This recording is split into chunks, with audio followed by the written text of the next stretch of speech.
The government's in crisis. We literally got the Chancellor of the Exchequer, our finance minister, weeping through parliamentary questions, Prime Minister's questions, which led to the bond market spiking. That's where we're currently at. They tried to get through flagship welfare reforms, which attacking disabled people and driving them into poverty, which they failed. It's blown up in his face.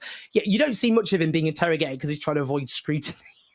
But there hasn't been. Look, I mean, in a functioning democracy, you'd expect journalists to start asking some pretty searching questions about, prescribing a movement which, by standard definition, obviously isn't terrorism. They're not trying to use violence against civilians. They're certainly not in the same bracket as ISIS or Al Qaeda, which is insane. I just want to make a couple of points for people watching abroad, especially here in the US where I am.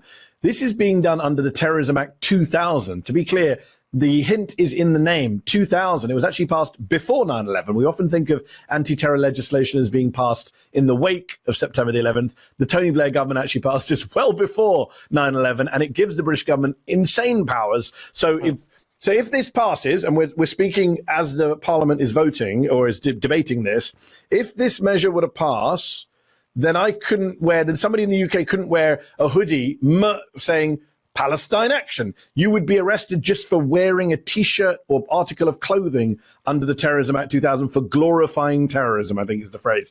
It was always a free speech concern back when it was passed in 2000. It has been since. But this seems to be the most ridiculous example of it. Yeah, I mean, you're right. Look, I mean, at the time, opponents of all this anti-terror legislation warned it would be used and abused against people who clearly aren't terrorists. I mean, protesters have had their rights routinely attacked under anti-terrorism legislation